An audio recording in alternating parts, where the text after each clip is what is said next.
ولا تكفرون.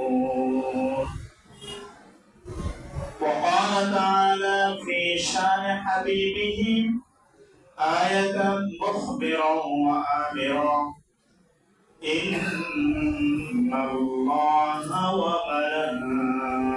وملائكته يصلون على النبي يا أيها الذين آمنوا صلوا عليه وسلموا تسليما. اللهم صل على سيدنا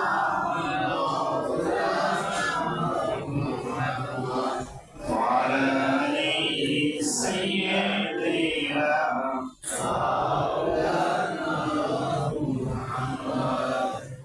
جميلا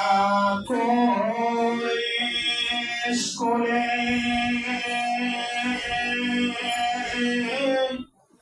পালিত হালিমার কোলে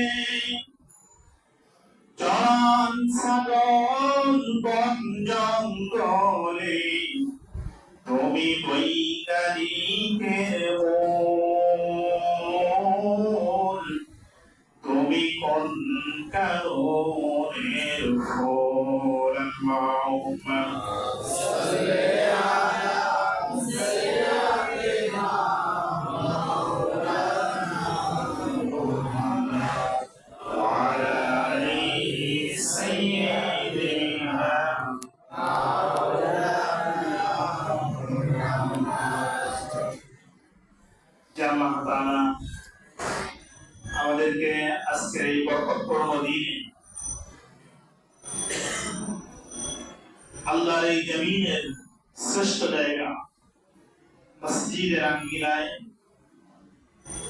সুস্থ শরীরে সুস্থ মস্তিষ্কে বসার সুযোগ দিয়েছে।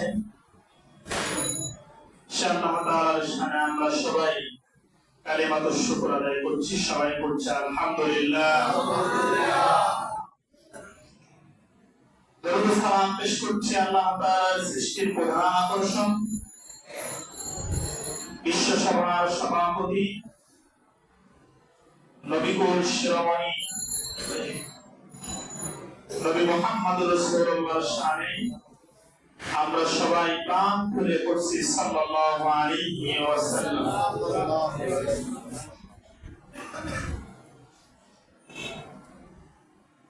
আমরা শুকরিয়া আদায় করছি এ কারণেই, যখন সমাজে ফাতোয়া চলে এটা করা যাবে না ওটা করা যাবে না, নিসফ শাবান বলতে কিছু নাই, লাইলাতুল বরাত বলতে কিছু নাই, এমন একটা সময় আল্লাহ তাআলা ধৈর্য ধারণ করে আমাদেরকে বসার সুযোগ দিয়েছে। এজন্য আমরা আবার পড়ছি আলহামদুলিল্লাহ। আজকের আলোচনায় দুইটা পাঠ। একটি হচ্ছে আজকের এই দিবসে আমল করা জায়েজ নাকি বিদআত, এটা একটা বিষয়। আরেকটি বিষয় হচ্ছে আমল করলে আমরা কিভাবে করব, কতটুকু করব, ঠিক কিনা বলেন? আমি একটা বিষয় আলোচনা করবো, প্রথমটা করবো, আর পরেরটা প্রতি হিসেবে যেটা রাখছি। সবাই খুশি তো? তবে শুরুতে আমি একটি বিষয় আপনাদেরকে বলতে চাই।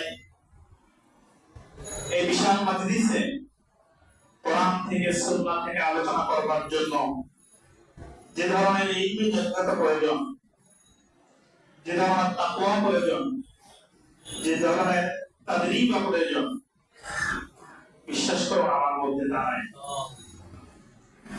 আমি আপনাদের কাছ থেকে দোয়া কামনা করছি।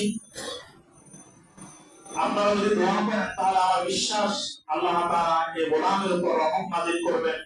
আর আমি কোরআন এবং সুন্নাহ থেকে এই বিষয়টাকে কেন্দ্র করে কিছু কথা আপনাদের খেদমতে পেশ করব ইনশাআল্লাহ।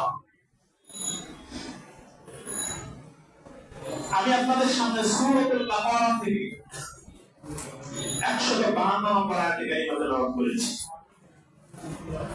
এটা মনে রাখতে হবে, সবাইকে মনোযোগী হতে হবে এবং মনেও রাখতে হবে।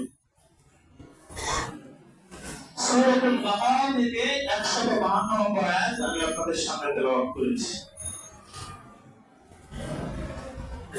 আল্লাহ